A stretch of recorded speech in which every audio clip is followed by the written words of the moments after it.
Suspecting persons who naively send their nude images to their male partners via social media platforms are highly vulnerable. They are threatened to yield to financial demands of their attackers or risk having the nude materials circulated in public. Amma, not her real name, is a victim. She has paid unspecified amount of money to her attacker. He asked for an outrageous amount, I think for 3,000 or 4,000. I was just there. He kept giving me pressure. It's like he uses a different number to do that. The fear is still there. So I know there are lots of girls out there who haven't even come out to even speak on it yet, just because they are scared. DOFSU has been investigating 5 of such cases between the last quarter of 2019 and June 2020. Command officials say it is the first time in several years such cases have come up at the unit. Unit Commander Superintendent Derry says many victims are reluctant to report such cases to police. Something which is now a trend among the youth, and the girls are the sufferers. We call that sextortion. Sextortion.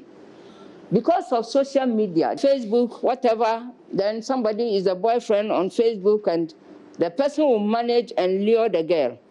Take a naked picture of yourself and send it to me so that I will see. Now, this girl naively sends this picture to the guy. After the guy has gotten the picture, then starts blackmailing. If you don't bring me this amount, I will put it out there. So this girl will go get some money and give. And the next minute, this person will continue to torment this girl until, if you're not even careful, she'll even take some medicine and die. With the support of some mobile network providers, police are able to bring the perpetrators to book. Superintendent Derry revealed the victims are mainly literate from basic to tertiary levels of education. When it's like that, we pick up the case. We have linked up with some network providers, and so we pick it up from there. And I tell you, they are helping us, and we are able to always locate where those people are hiding with the phones they are using. And we are making a headway. We have prosecuted a number of them. So another campaign message, these girls, please, why should you take a naked picture of yourself and send to somebody? DOFSU, over the period, also recorded 32 defilement cases, 5 abortions, 335 domestic abuse, and 6 indecent assault cases.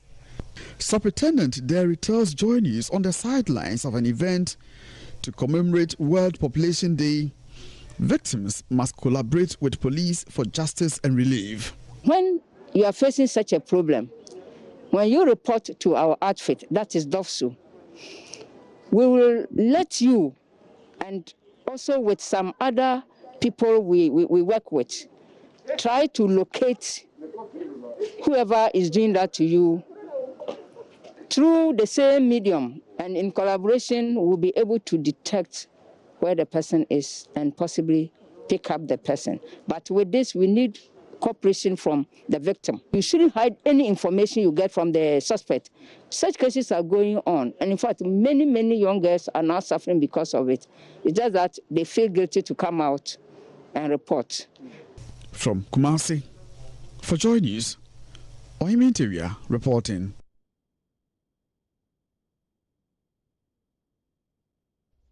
Well, so we have to discuss this subject in detail. We do. We're expecting that we would have been joined by the... Oh, we are. By the one who heads the police division, and that also tends to look at this for cybercrime, but due to some unforeseen circumstances, we can. But we've been joined by some great people as well. We have. After Ohiminteria set the tone for us with that report. This is actually very worrying, but this is not something that's entirely new. Let's introduce our guests who are joining us via Zoom. Diana Adiko is a gender activist, former technical director with the Gender Ministry. Hello there, Diana. Thank you for joining us. Good morning, Mama V and Roland. Thank you for having me. Yeah, the Queen. How are you? It's been a while. It's been a while. I've been seeing you on Facebook, though. Yes, yeah, you're making noise. And I watch you on TV a lot. Thank you. All right, also joining us from Banjul in the Gambia is the Director of Programs for the Institute for Human Rights and Development in Africa, Mr. Edmond Foley. Thank you so much for your time. Good morning, Mama V, and thank you so much. Good morning, Dinah, my former colleague. Yes, Redmond, good to see you. Yes, Dinah, good to see you too. Okay, let's start with you, Diana. This issue and this latest report is coming from the Ashanti region. But this is not entirely new. Tell us about what you know about this subject of sextortion. Sextortion, it's as I understand it and know it and have seen a few cases, is a situation, it's a form of sexual exploitation. And sextortion comes in two forms. One is the abuse of power, where people who are in power or position to make decisions, to grant opportunities or withhold it, use that position of power to extort or demand sex from people who they have influence over. So that's one form of sextortion.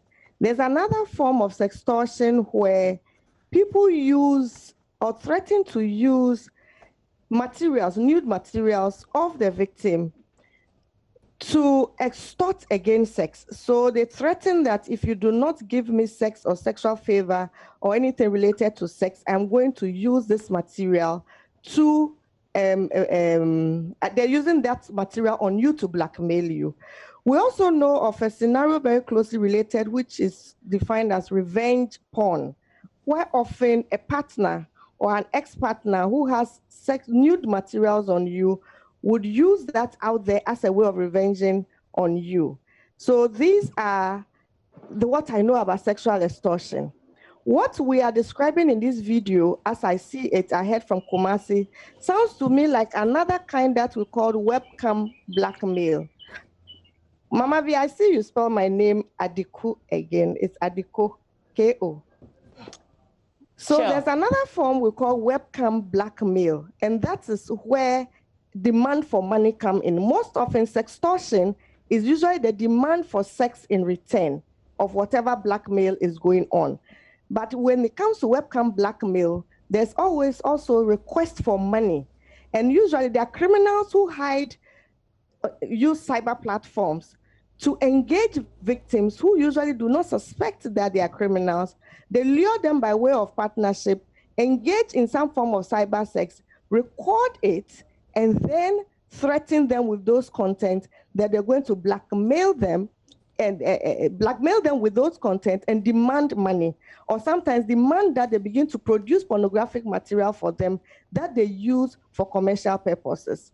And so those are the variations that are emerging with regards to technology, social media, etc., etc. So that's how I understand this practice, where sextortion is people using power to demand sex, or otherwise using your materials to demand sex, or in revenge porn, using materials they already have on you, nude materials, to revenge or retaliate or harm you because you have refused to toe their line or do what they want, is usually described as various forms of sexual exploitation. Mr. Foley, any additions to what Dinah has said? I think she's said everything, described all the various forms that we are seeing. So I really have nothing to add in terms of the description. I think, Dinah, you've captured it very well. But you've also come across some cases as you've dealt with students. What have you also discovered on the ground? Yes, I have personally dealt with 2 of such cases where I had to counsel the victims and also give them legal advice. And in the 2 scenarios that I worked with, these were intimate partner relations, boyfriend, girlfriend. They had mutually taken these videos, done these videos, filmed themselves in their conjugal acts. And of course, the perpetrator, unfortunately in this case, which were the boyfriends, when the relationships went sour, threatened to release those videos. In one case, they actually released the videos to a set of close friends, close mutual friends. And let me just add at this point that the emotional and psychological impact on the victims can be very, very disconcerting.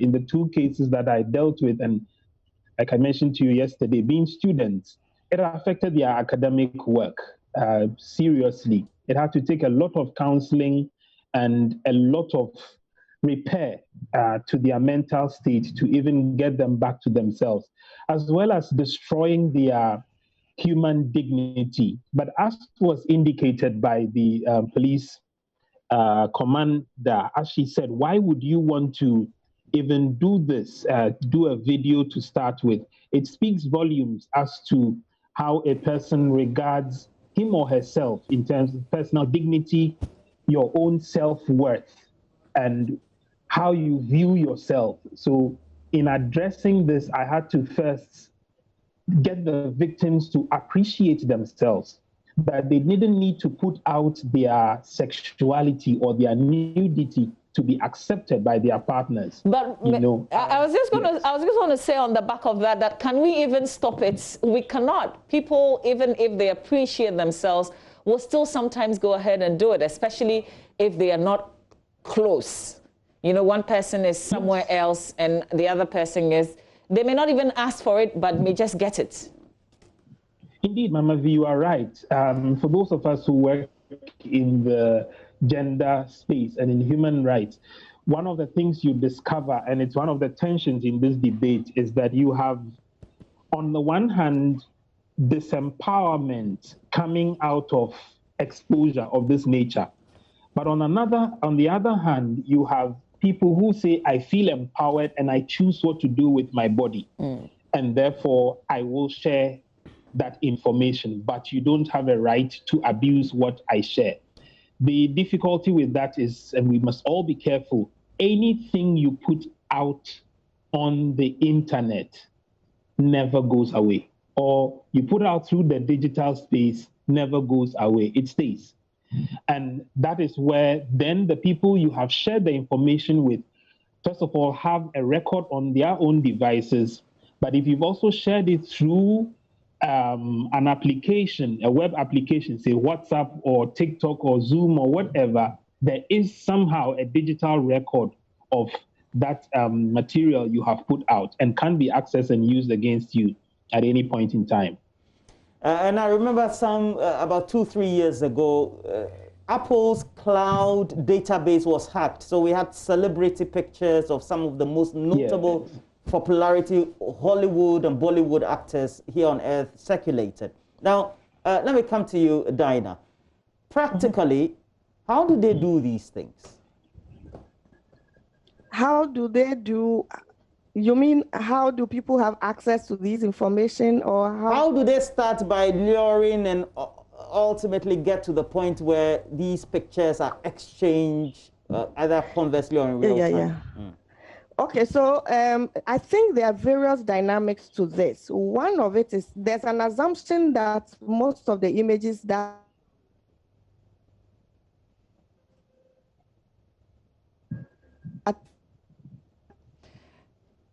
Okay, Roland, I think we're having issues with the connection. Used against the victims are images that were shared willingly and consensually.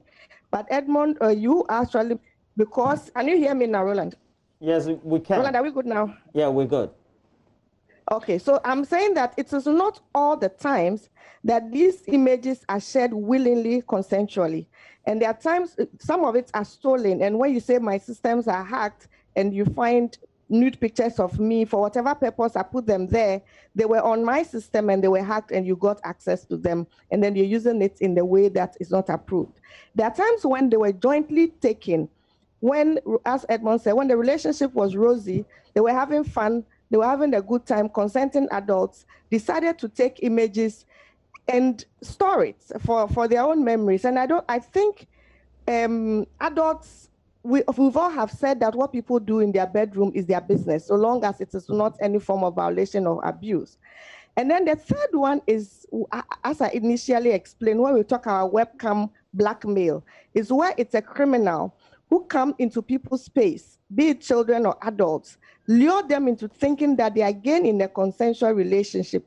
They play for them videos of themselves, which usually are not them, but they are stolen images from sites, from nude sites, and say they offer the first form of interaction or engagement on the kind of behavior and encourage them to do same, with the victim trusting that they are in a consensual adult relationship, or even where they are children, because mind you, we keep talking about online abuse of children. They also reciprocate the conduct and send their own images. As soon as it is secured, then the abuse begins. Then they begin to use it against them, and sometimes use the first image to secure a lot of other videos and continue to use this to blackmail them. It is worrying for me. And I think that as much as Edmond has already highlighted the fact that we cannot, it is not safe to put those information out there, because when it is out there, it is there forever. It's difficult to get it out. We also think that, again, we may be quickly blaming. It's an important thing. If I talk to young people, I always put it there, don't put some things on the internet. It's become a struggle for you to get it down. But we can also move the conversation to how can we as a people discourage people from doing these things to other people, especially vulnerable people. And vulnerability comes in so many different senses.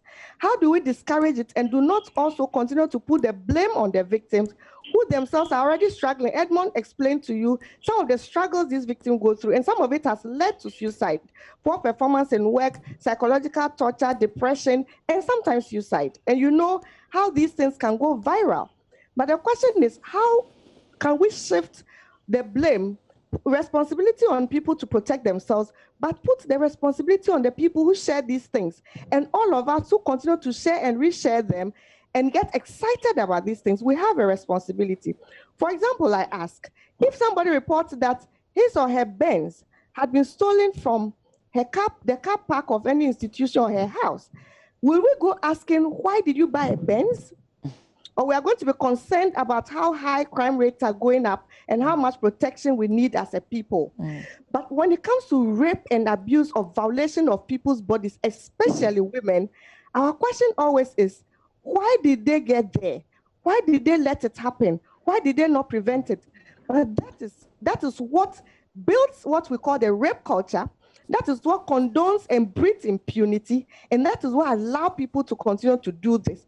If I am in a group with you and you share such a content and I call you out so blatantly and I refuse to continue to share it, and we call of you to pull it down, you will not have the appetite or the platform to go sharing it. And if service providers will continue to pull down such images that sought to humiliate and produce revenge porns, there will not be that desire to go after it. If policies are strong enough to hold these people accountable and not to continue to ask the victim, how did you on earth get this picture out there, irrespective of how the person laid hands on it, it will not continue to be attractive. So once we talk about how to prevent, prevention is in several ways. It's not only not putting the images out, but it's also preventing people from using things that were meant for other purposes wrongfully and to harm other people. Strangely, the conversation is different when it comes to it has to do with women's bodies. We seek to see it in a very different way, and then it's very difficult to address it at the core, and it keeps growing and growing and escalating. With social media and technology in an advanced, proliferated manner, it's just going to get worse. Now, Mr. Foley, the law should have some remedies. Apart from the psychosocial remedies that we need, the law should be more preventive, right? What does the criminal code say, for example? Thank you, Roland. So even the term we are using, sextortion, already gives you a hint. If you look at Section 151 of the Criminal Offences Act, which deals with extortion, it is clear that if you use threats to get money from somebody, you could have committed the crime of extortion. So it will depend on the ingenuity of the police, the prosecution, to see if in a particular instance where money is being sought and the kind of threats being put across, then we could come under that section. You can also look at a new section 101A, 101A, which was inserted by an amendment, I believe, not too long ago. Pardon me, the year escapes me. But it is called the offense of sexual exploitation. Now, sexual exploitation involves the use of a person for sexual activity that causes or is likely to cause serious physical or emotional injury, or in prostitution or pornography. Now, the Act does not define what sexual activity is, but to my mind, I believe it will be possible to bring a perpetrator within the ambit of this provision, particularly in the instances that Dinah described earlier, where it might have been mutual, or the person groomed the victim to send those videos or photos or other material. The punishment here is quite severe. If the victim is below 18 years, then the perpetrator could go to prison for not less than 5 years and not more than 25 years. If the victim is, if the victim is below, the minimum sentence is 7 years. Sorry, let me just correct that. If the victim is below 18, minimum 7, maximum 25 years. But if the victim is above 18, then it's a minimum of 5 years and a maximum of 25 years. So I believe these could be the openings that we could use. Of course, the Domestic Violence Act also defines domestic violence to include sexual harassment, as well as causing emotional harassment using in a sexual context, let me put it that way. But I think of all the provisions I've given you, sexual exploitation carries the highest sentence. And so if we want to send a strong message across, then we better exploit that one. Yeah, and yesterday I was having an interaction with a policewoman friend, and she did say she dealt with a case about 2 or 3 years ago, and the prosecution was with the Section 280, for which there were publications of obscene materials, because the excuse the perpetrator did give was he was not familiar with the victim, but had just come across the material and, so to speak, published it, but had caused great harm to the victim psychologically within the society, etc. Yes, Roland. Indeed, Section 280 deals with publication of obscene material, but the Act was written in 1960. And if you read those provisions carefully on publication, they seem to occur within the context of publication through hard copy. I mean, when we dealt with print material and not digital material way back in the 1960s. So I think I've written a paper on this once, and my recommendation was to always tie that act with the Electronic Transactions Act, which would then afford you the opportunity to prosecute the person for publication of obscene material through an electronic medium. So yes, you could come under 280 as well, but I would always advise that you also bring a charge under the Electronic Transactions Act, which will allow you to then take advantage of the digital space. So Dinah, my ex-boyfriend has got my nude photos, and he's now threatening that if I don't give him a certain amount of money, he's going to put it out there. How do I begin to fight this? We know what the law says, but practically, how do I fight it? Practically, again, it is what the law says that gives us the practical environment. He already has the material. You don't even know where and how he stored them. So again, the law says that when you are being threatened, you should still report to the police.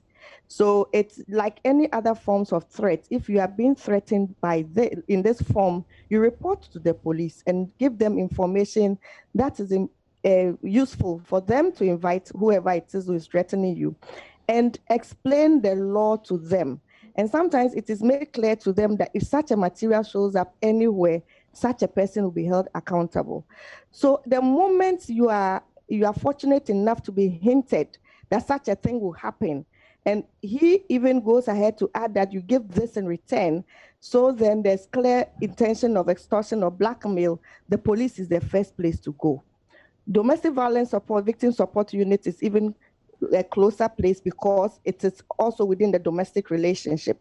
Because domestic violence recognizes this form of abuse where your partner or your ex-partner could use such material again to blackmail you or threaten you or coerce you to do things that you are not willing and happy to do. So it is a well-known form of abuse, though not very, very common or well discussed. So if you go to the police immediately, you can get the help you So you need. what if it comes with, if you inform the police, there will be, I will deal with you even in a harder way? I mean, if there's a threat of don't report to the police, because the person would know that, oh yeah, that will be your first point of call. So he cautions you ahead and tells you that don't let the police come in. And that is even a good more additional information for the police. We all know that various crimes, a lot of other crimes, especially abuse of children, one of the biggest threats is if you tell the police, I'll kill this, if you tell your parents, I'll kill this, I'll do this harm and all of that. But that is not enough reason not to go to the police. In fact, that is more reasons to go to the police, because apart from doing that, what else are your options? If you oblige, it's a cycle that will continue without an end. So the best is to take the first step and let the police know and pursue the matter with the police until you get resolution. We all agree that sometimes things are not too fast and smooth with the police, but that is what we have and that's what we can use. And with the scenario you've painted, that is the closest option we have, except I can't think of any other. I wouldn't say go negotiate a deal with him. And when people have material on you that they can blackmail you with, they will continue it no matter how much you try to satisfy their terms and conditions. The terms and conditions keep going up and up. And you see, we should not nourish such behavior by obliging, in my opinion. So take it up, report to the police and get them to act on it. And often when the police is involved with a boyfriend and things, most often they will, and then the police can help you to alert service providers and network, such that when it shows up, it may be easy for them to help you pull it down to let it circulate and float around and cause even greater harm. So it's best to try that option than to let it be. And then we know from the police, this person can go to court and then justice could be served. And what that does, it deters others from following suit and doing the same thing. So it's very important that the police is contacted on such a matter. And then for people who feel psychologically abused, Edmond explained where he had to get support for some of his victims. You also get support for yourself, because sometimes justice itself is not healing enough. People need psychological support, because one of the telling impact or effect of such forms of abuse is the psychological trauma, emotional effect it has. I mentioned suicide, and I mentioned people sometimes locking themselves out of the world. It can be so damaging that many of them are unable to continue their routine life. And you know how mean society is. People begin to troll, and then we continue to share it. We get excited about harmful things like this. And I think at some point we should all be, anybody who participates, apart from the originator who participates in things like this, should actually be sanctioned, should be held accountable. And then we'll be discouraged from sharing and resharing these things and feeling not guilty about it and think we're having fun. Until probably when the tables are on us, and then we realize that that's not the way to go. We're asking our viewers to join us now via phone if you've got any comments or questions. But Mr. Foley, how did the cases that you handled, how did they end? Did you go the police way?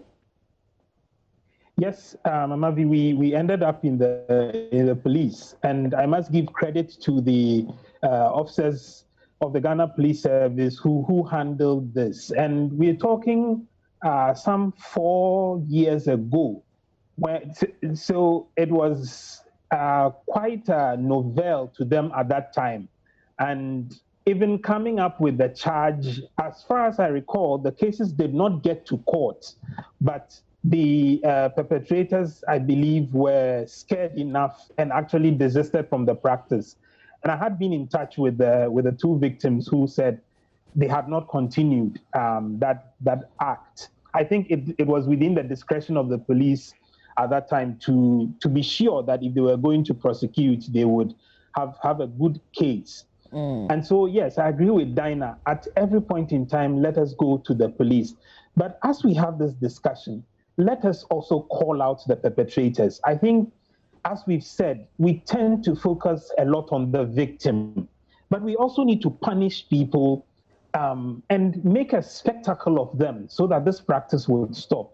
It's true a person is victimized, we provide them with a psychosocial support, but to the human mind, if we don't see the punishment or the reprimand coming across strongly, this behavior will continue. And so even as we talk about the opportunities in the law, I think we need to strengthen the Criminal Offences Act by making it explicitly clear with perhaps a new provision or amending some of the existing provisions that this behavior also is criminal. And if you do it, you would face the full rigor of the law.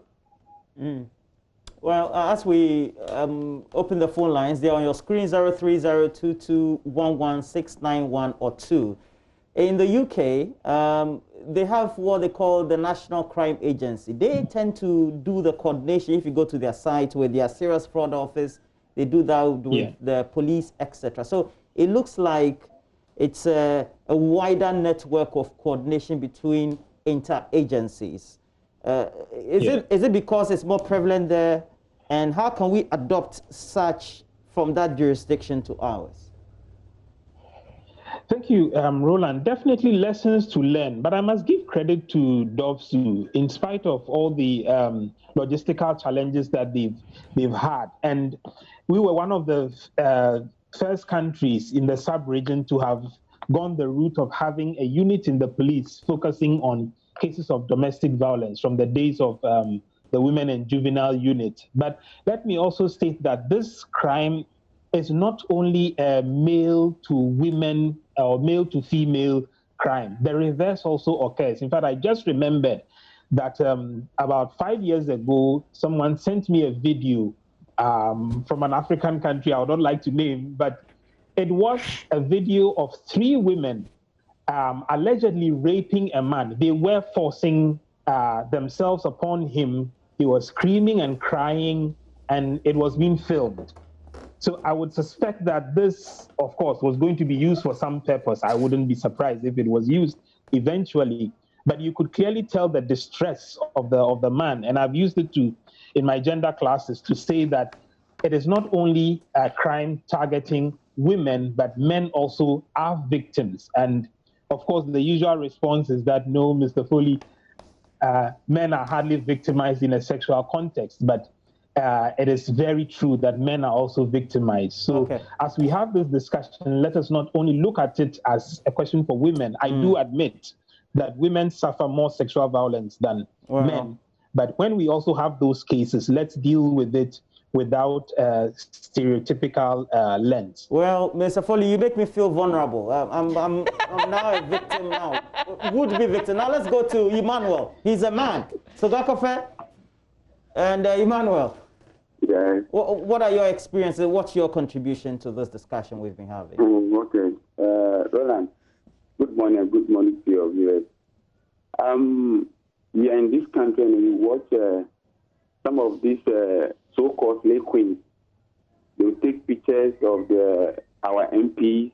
What is the law doing about those ones too? You mean they shouldn't take pictures with MPs? If I become an MP, I shouldn't have somebody like Mamavi taking a picture with me? Is that what you're saying? What I'm saying is that is the law always, when it comes to this extortion, right? Is it always, how do you call it, only the women that are victims, or the men are also included? Because one question. Emmanuel, that'll be it. Let's go to Rashid. Rashid in Tamale. Rashid. Hello? Yeah. Mashoud, not Rashid. Mashoud, please. Oh, Mashoud. Sorry, my apologies. Please go ahead, Mashoud. Yeah, please. We are always dealing with crimes, and certain times they persist. And why not look at the beginning of the crime, not of for preventing it, not of maybe looking at how we are going to manage it. We should prevent it. We should, some of the children who do it are innocent. At certain time, we should restrict them from getting would have helped. Okay. Mashoud, I have to clarify, it's not only children. We're not even talking about children really involved in this. We're talking plain adults as well, so mainly. Okay, so any responses? Let me start with you, at least, Mr. Foley. You can take the first one. You know, sometimes they take the pictures with the big man, and he's afraid maybe they could be blackmailing his MP that who comes to his funeral every weekend. So, and then the second one also, Mashoud. Yes. So it affects both men and women, so we can get that out of the way. Men are also equally victims. But let us realize that most of the time in the human interaction space, you would get a clash of values and issues. So yes, people are free to express themselves. Our Constitution gives us the freedom of expression, which includes, body language. So if you want to take a photo with someone, why not? As long as you have their permission to do so. I must say that, and I'm sure Dinah will bear me witness, in our work on gender issues in Ghana, we live in a society where people often don't respect boundaries and private space. Within the workplace, male colleagues feel it's just their right, as it were, to hug female colleagues, barge into people's personal spaces, take their arms around colleagues, both male and female. We must respect people's spaces. If you want to take a photograph with someone, you seek their permission. And in seeking their permission, you are also warranting not to abuse that permission that has been given you. So if you want to take a photo with an MP, you take the photo, but understand that it doesn't give you license to go and do whatever you want to do with it, to the extent that it injures the reputation or the dignity of the person. That you can get into trouble for. The person could even sue you in a civil claim. So yes, definitely you are free to express yourself through the medium of photographs, through a digital medium with another person, but respect the boundaries. I very much endorse the point made by Mashoud on prevention. A lot of education about how we use the digital space for us Ghanaians is crucial. Okay. So please, as we work with DOPSU and of course with platforms like yours, the media and the good work that you do, let us take the opportunity to educate people. There is a very interesting ad from the UK on sexual violence, preventing sexual violence. I think you can find a copy on the internet. If not, I'll be happy to share it with you. But it is cast around having a cup of tea. If I invite you to have a cup of tea, then that's just it. It's just a cup of tea, nothing more. So just stick with the tea and do not go beyond the tea. Yes. Okay. So education, I definitely endorse. Okay. Let's go to Stephen and Kadri. Stephen first. Good morning, Stephen. Thanks for holding. Good morning, Mama V. How are you doing? Oh, very well, thank you. Thanks for asking. Let's hear your thoughts. Okay, Mama V, I met a lady who said she was interested in me. Got my WhatsApp number. When I realized, she sent me some of her naked pictures personally. So I told her that even next time when you are sending me these pictures, make sure that your image don't appear. Because when your image appears, then my phone gets spoiled and I sent it to the repeller, then it is out there. You might think I'm the one who has posted those pictures. So you have to delete those pictures. Yeah. Months down the line, she requested money from me. I told her, oh, I'll be giving her, even though now I don't have money. Then she decided to send me some of her pictures of, excuse my language, her panties from the down part of the breast to the waist, different pictures. And you were downloading and watching? And she gave me another picture from her face to the downside of her nipple. And I called her and told her, don't do it because I'm in Boku, you are in Kumasi. These pictures you are sending it to me will not help me because I've seen people who have victims. And I still have some of the pictures on my phone. So why do you think she was doing that? Was it to get your attention? Was it to get you to give her money? No, because she told me that she was interested in me. So if I feel that you are interested in me, then you get from my picture and I sent. I don't get the essence of if you send me your personal pictures, including your naked pictures.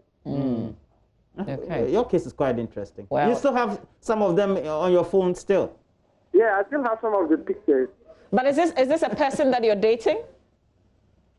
This is the person I just met within some months before I traveled back to Boku. And all of a sudden, she's sharing these pictures to me. So I see that you don't like it. How do you intend stopping it? I know for what I intend stopping it is that when I see her call, I don't pick up her call. Okay. All right. Stephen, well, thank you very much for opening up and sharing this with us. Let's go to Kadri. Kadri is in Tamale. Hello, Mama B, good morning. Good morning. Thank you for joining us. Let's hear you. Yes, please. I'm actually a victim. You're a victim, eh? You sent your picture. Yes. You see, I actually met this lady on a flight from Accra to Tamale. We became friends. I like getting contacts and stuff like that. I actually made it clear to her that I was married. You get it? So we started dating along the line, and things couldn't work out as planned, even though she was a Muslim. So one time I visited her place, actually renting somewhere, and things went on very well, and I entered the washroom. When I was inside the washroom, she pretended as if she was making a call, a phone call. Do you understand what I'm trying to say? Whilst recording, taking a video of me washing down. So after some time, as we were not talking, like it wasn't like the vibe wasn't there anymore. She called me that she needed to see me. I drove down to her place, and she demanded some money from me. In fact, 10,000. And I told her no. I have something doing, so I can't give you that money. And besides that, what do you want to use that money for? And she said she wanted to start business, blah, blah, blah, blah, blah. And I said, oh, Papa, the money is too much. And for that matter, if you are not interested again or something like that, let's just break up. And she showed me the video and threatened to show it to my wife and load it on the internet if I don't comply. I had to, just to protect my home and stuff like that. I took a loan. Oh, to give to her? Yes, I paid 10,000 cedis. What happened to the video? And she promised that she was going to delete it or hand over the phone to me and other stuff. She deleted everything just before me, including her pictures and everything. I went through her phone, checked everything, and made sure that the video was deleted. Not knowing the video she deleted before me was just to maybe make me feel that my video and everything isn't on her phone again. You understand? And still have that in a pen drive. So how long ago was this? It took me about 3 months. She extorted money no less than 30,000 from me. It took the intervention of a close friend I confided in, who was a military officer at coming out to intervene. But you didn't formally involve the police? No issues like that, nothing down here. I'm a married man. I didn't want to break my home. And also, I'm a known person in the neighborhood or something like that, in Tamale specifically. So I didn't want it to come out for people to, it's shameful. Yeah, I appreciate you sharing, but what has this taught you as a person? I've learned my lessons, not to cheat or not even, I don't know, the thing affected me so much that I don't even have anything to do with any female, whatsoever it might be. Well, whatsoever it might be. Do you know what happened? And it's final ended. I bought the pen drive from her. I bought the pen drive about 2,000, and the friend I had at Barracks threatened her that if she should make a mistake to upload something of that nature, we will wipe her out. That's what happened, and I never heard from her up to date. Well, thank you, Kadri, for opening up. We really, really appreciate it. All right. Thank you, Kadri. Mr. Foley, Diana, what do you make of Stephen and Kadri? Kadri sharing, all coming from personal experiences. And these are men, by the way. Yes, these are men. And then I think earlier on, Edmond had mentioned that men too can be abused. They are being abused, harassed, and all of that. But again, he also hinted that often it's very difficult for us, society, men themselves, to admit and define these as forms of abuse. You notice from Stephen's narration that if it was the other way around, the woman would it would be easy for everyone, including the woman, to identify that repeatedly sending nude images were unacceptable. And so if you didn't like it, but he continued, from the way I understand it, I thought Roland was even trying to get from him, do you feel harassed and abused? He was negotiating, don't keep doing this, it will harm you, and all of that. And you notice that a lot of people, if they hear this story, will be excited and will be wishing it were them. I've heard men who say that if they say women are harassing them, the conclusion quickly is that I wish I were the one. You are not man enough, take advantage of it. So we even refuse to define harassment on men as harassment because, again, of gender stereotypes. There are conversations that say men cannot be abused. Our law in Ghana does not, by its definition, does not admit that men can be raped.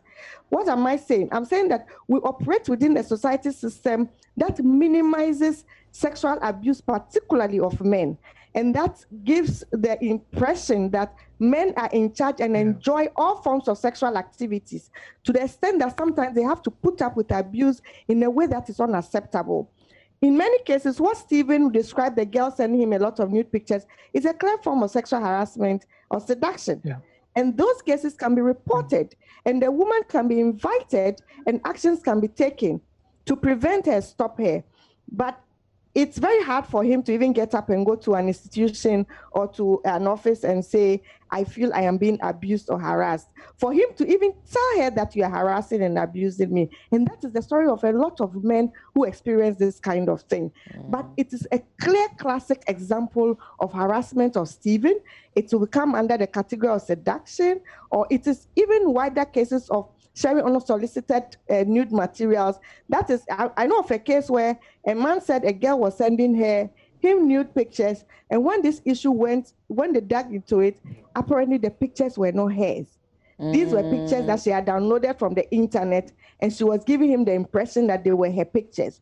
So under that cover, she was sending him indecent materials, unsolicited for, and it's still categorized as a form of sexual harassment. And when we come to talk about Kadri, you notice that the first scenario we talked about when we started the conversation, him trying to oblige to her request did not cure the problem.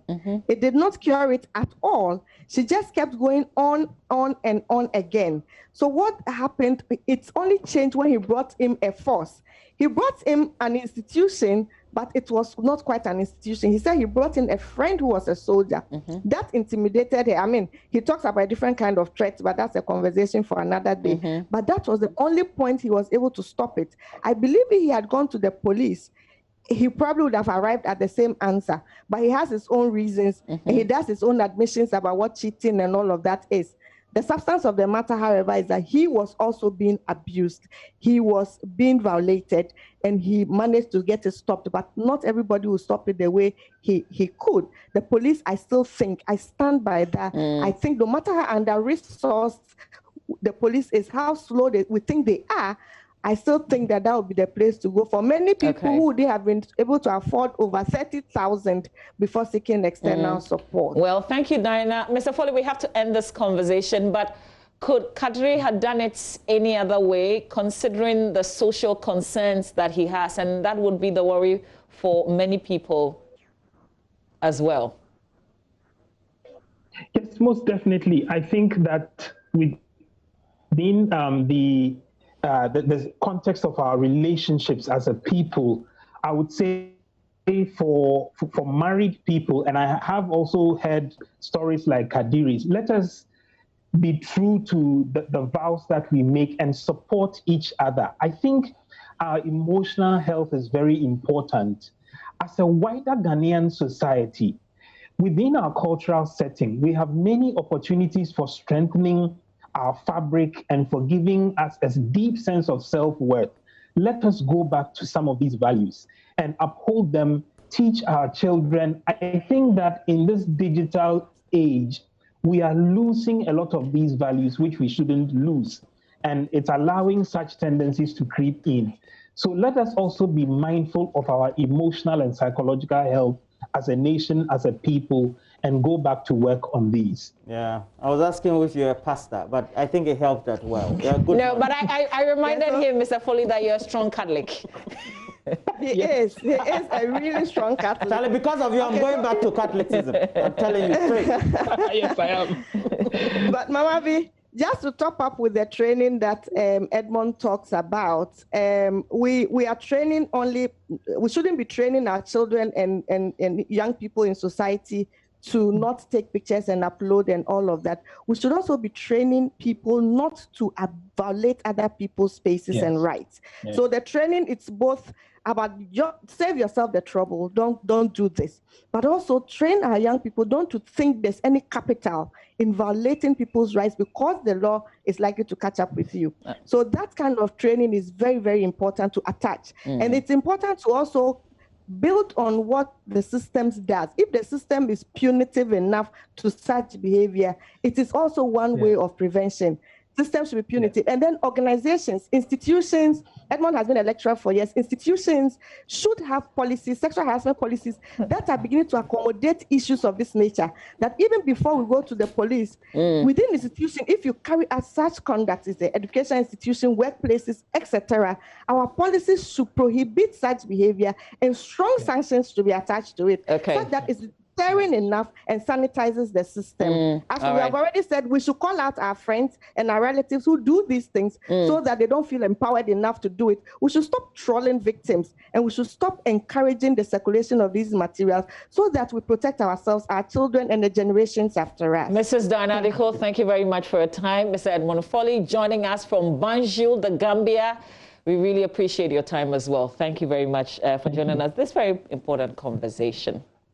Thank you. All right. So we hope that we've all learned the lessons